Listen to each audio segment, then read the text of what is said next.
Cocoa Bill gang, let's get straight to it. I'm hearing South Korea is cooked. I'm hearing it's over, so I'm gonna put that in 4K real quick. Let's go. South Korea is over. This sounds brutal, but South Korea will soon start melting on all fronts. Demographically, economically, socially, culturally, and militarily. Okay. Because for decades, the country has been experiencing a fertility crisis unprecedented in human history. And we've probably reached a point of no return. By 2060, the South They need kids? Let us come over. Korea we know and love today will no longer exist. What will the collapse look like? And why is it now almost impossible to stop? Okay, The real population bomb. To have a stable population, you need a fertility rate of about 2.1 children per woman. In the 1950s, South Koreans used to have 6 children on average. In the 1980s, the rate fell below 2. Damn. And in 2023, it was 0.72 kids per woman, the lowest ever recorded in history. In Seoul, fertility is even lower, around 0.55. On average, about half of the women here won't have any kids, and the other half just one. What do these numbers actually mean in the real world? If fertility stays as it is, then 100 South Koreans will have 36 kids. When they grow up, they will have 13 kids, who will then have 5. Within 4 generations, 100 South Koreans will turn into 5. If we look at today's South Korean population pyramid, we see this is pretty real. There's only one 1-year-old for 4 50-year-olds. After 4 decades below the replacement level, the consequences were still largely invisible. Today, South Korea's population is at an all-time high, as are its workforce and its GDP, which is still growing. But demographics hits you like a freight train. You hear it vaguely in the distance, and then it runs you over. South Korea is about to be hit. Let's time travel 35 years into the future to 2060 and see what the country will look like then. When it comes to demographics, the most commonly used projections are those put together by the UN. They envisage 3 scenarios: low fertility, medium, and high. But in the past, all medium UN projections for South Korea have consistently been too positive. Between 2022 and 2023 alone, fertility in South Korea dropped by another 8%. So we're going to use the latest low fertility scenario, which has been the most accurate in the last few years. Keep in mind that we're still talking about projections, and the future is a faraway land. Okay, let's do it. In 2060, South Korea's population pyramid will look like this. The population will have shrunk by 30%. 16 million South Koreans will have disappeared in just 35 years. And it'll be the oldest country in human history. Yeah, because 1 in 2 South Koreans will be over. The less kids you're having, the more older people there is. You want it to always be more younger people than older, because the younger people take over. You don't want to be the old people continue. I see what you mean. The age of 65. Less than 1 in 10 will be under 25. Damn. And only 1 in 100 will be small children.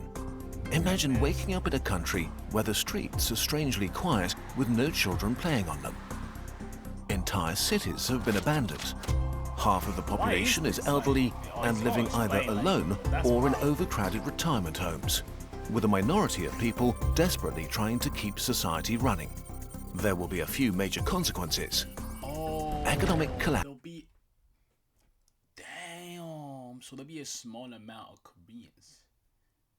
And so you've got the middle, like the 25 to the 30-year-old, that peak era, just trying to keep the economy living, like doing as much as they can with small amount of people. And you got the old people taking over retirement homes. There won't be enough for them.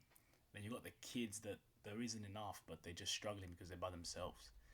They're cooked. They just need to repopulate it. That's pretty much what it is. In 2023, a breathtaking 40% of South Koreans over 65 live below the poverty line. But in 2060, this number may seem lovely in comparison. Today, South Korea has one of the largest pension funds in the world, worth about 730 billion US dollars. But it's projected to stop growing in the 2040s and be completely depleted by the 2050s. So in 2060, pensions will have to be paid by the working population. Estimates my, vary, are you but for a pension serious? system to work, the minimum a society needs is between 2 to 3 workers per retiree paying for them with their taxes. But even if we assume that all South Koreans over 15 will be working in 2060, the country will have less than 1 worker per senior. Workers will be unable to stem the incredible costs. So not only will poverty among the elderly be common, but a big chunk will be forced to work. Now that makes sense. I honestly didn't think about that. That's how, yeah, pensions. That makes sense, hey. Except they may not be able to find jobs because by 2060, the South Korean economy may have collapsed. Broadly speaking, the size of an economy is linked to the size of its workforce. To have a big economy, you need a lot of workers to produce a lot of things and a lot more people to buy them. Today, South Korea has about 37 million people. If there's no buyers and then there's no need for workers. If there's buyers but there's no workers, they can't buy anything. If those two don't exist, there is no middle ground. Wow. Of working age, generating a GDP of about 1.7 trillion US dollars. But by 2060, its workforce would have shrunk to less than half, to about 17 million. Of course, technological progress means that productivity will be higher and each individual will probably produce more than today. But even if productivity keeps growing at the same rate or more than we've seen in the last decades, South Korea's GDP could peak in the 2040s. In other words, South Korea will enter a permanent economic recession. There are more optimistic projections that see the recession begin as late as 2050, but they're based on the medium UN demographic scenario, and there are no signs that we're heading there. Another factor in the economy is science, technology and innovation, areas in which big leaps are typically made by young adults and the middle-aged. Young people have fresh ideas that contribute to the wealth of society. Significantly fewer people working also means way less tax for the government, which will be trapped between a rock and a hard place. On the one hand, having to provide for half the population that are seniors, on the other, seeing its income diminish. It will be forced to shut down or cut essential services like hospitals or social benefits. Since infrastructure only works at scale, smaller communities may be abandoned as the country contracts into its metropolitan areas. And of course, there won't be enough money to invest in the future. This is bad, but what will happen to South Korean society and culture may be worse. Societal and cultural collapse. Speculating on how societies will develop is extra hard, but there are a few pretty unavoidable trends. Today, already about 20% of Koreans live alone. Also, 20% report having no close friends or relatives. By 2060, 50% of South Koreans aged 70 will have no siblings and 30% will have no children. Young adults between 25 and 35 will only make up 5% of the population and typically have no siblings at all. This leaves the elderly with almost no close family and young adults with little family and few potential friends, especially outside of big cities. A loneliness epidemic of epic proportions is all but guaranteed. On top of that, South Korean culture will probably experience a huge decline. In 2000, there were 17.5 million South Koreans between 25 and 45, and they made up 37% of the population. This was the generation that brought us K-pop, K-drama, K-food, and many other trends that spread around the world. In 2060, there will be just 5.6 million people in that age group, and they'll only be 16% of the population. Many cultural traditions are already struggling because the older generations are having trouble finding young people to pass them on to. As young people disappear, many traditions will die out. Without young people, the soul of South Korean culture will shrink and wither away. And on a personal level, what kind of experience will it be growing up in 2060? What will youth culture be like in a country of seniors, where many universities, schools and kindergartens are abandoned as there are no longer children to fill them with life? What's the point? What kind of job prospects will they face, and what will politics look like? What it may be, it will just be the kids will just grow up to learn to take care of the old. That might be the jobs. If young people don't want to remain alone, they'll concentrate in Seoul or a few other big cities, or worse for South Korea, emigrate to other countries. Rural areas will decline, and most... I've actually never seen how big North and South look. What's the difference? I've heard of Busan, Seoul, Seoul, Daejeon. I've never heard of these, to be honest. Damn. Hold on, I'll let it play. South Korea Okay, so that's north. So that's south. emigrate to Okay, North Korea. Oh wow. You know, I didn't even know. So Japan is right here. North Korea is right next to Russia. They really border each other. China is the big boss. other countries. Wow. Rural areas will decline and most smaller cities will turn into ghost towns. We're already seeing this in Japan, which has almost 10 million abandoned houses in rural areas. Large parts of South Korea will simply vanish and be reclaimed by nature. Last but not least, South and North Korea are technically at war, and they could very well still be in 2060. Will South Korea still be able to afford to have its young men do 18 months of mandatory military service?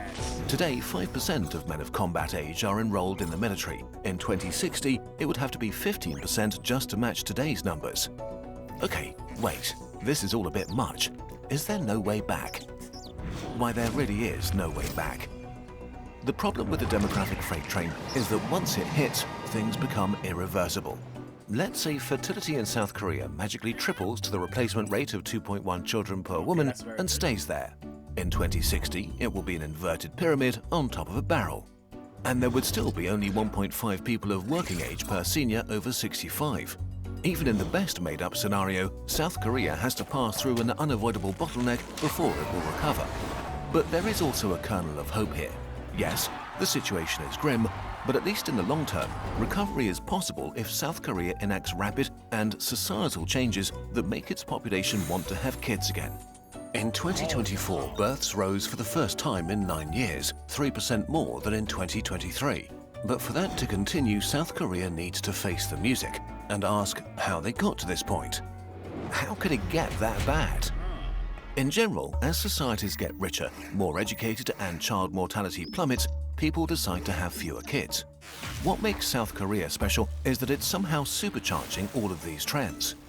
South Korea lifted itself out of poverty in record time, but in doing so it developed a unique kind of workaholism and extreme competitiveness.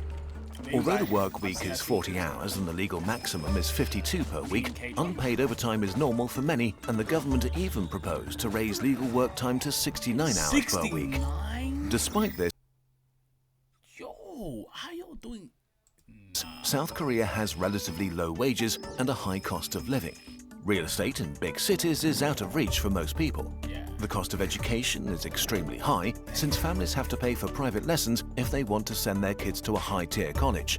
All of this while South Korea spends less on family benefits than most other rich countries. Old-fashioned cultural norms make matters even worse. Marriage is all but mandatory if a couple wants to start a family. In 2023, only 4.7% of babies were born to unmarried women.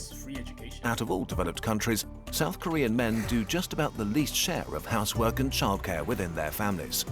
This leaves women with a disproportionate amount of work if they want to keep their jobs after a pregnancy, while many men are overwhelmed by the societal expectation to be the main breadwinner and have successful careers. Starting a family or not is a personal decision, and most South Koreans are deciding against it. The bottom line is that South Korea has created a culture that leads to very few kids. Conclusion.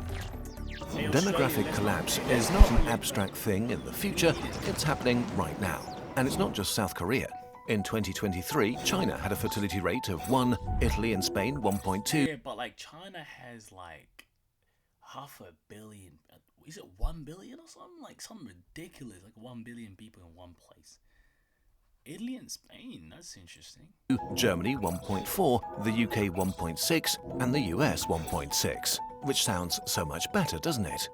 Well, after 4 generations, a fertility rate of 1.6 means 60% fewer new people. A fertility rate of 1.2 means 87% fewer people. And fertility rates are still falling with no sign of stabilization or recovery. The weirdest thing about all of this is that almost... Wait, what? Hold on, what was the original? What? There's no way. Which is the blue one? China had an average of 70% at one point, of 7%. 7 births per person? Per woman? So what did Spain have? Was Spain? Germany's purple. Germany has always been low. Spain. Okay, so like the European places have always been low. Even the States is a bit high. Red and blue. So South Korea was pretty high. South Korea and China were really high. What happened? Are still falling with no sign of stabilization or recovery. The weirdest thing about all of this is that almost nobody involved in the public discourse has truly grasped the gravity of the situation. The last century was utterly dominated by overpopulation narratives, and people who say that we need more kids seem weird. And if you do the maths, the future just seems to be too insane to be true, like it's hard to believe. None of this has ever happened before. So low birth rates are mostly discussed in the context of worker shortages, not as the existential threat to our societies, cultures, wealth, and our way of life that they are. If we don't take it seriously very soon and change the DNA of our modern societies in a way that encourages young people to start having children again, then the rest of the century will be pretty grim for those of us who will live through it. The demographic freight train stops for nobody. We finally need to realize that it's hurtling down the tracks right at us. Wow. Multi-layered issues like demographic change are hard to break through in our current media landscape and What's the easy to miss out on. This is why we rely on Ground News, a long-time sponsor and ally in helping find real stories of importance amongst the jumble of And get him out of here. It's got an advertisement at the end. I respect. I think this is the first video I've ever seen with an advertisement at the very end. I respect it. Hey, all I must say, good thing I live in Australia. We do not have that problem. We're lucky underpopulated. We want to populate. That's the thing. South Korea, I think they really just need to populate, bro. I don't on a rapid, like a mass rapid population. I have seen like clips of them saying that they need people. They want people to come over and populate. Because they don't have, because there's too many old people for them to populate, which is hilarious. But yeah, comment down, ring that notification bell, subscribe if you're from South Korea. Is this facts? Is this valid? Is it true? Comment down. That's me, I'm out.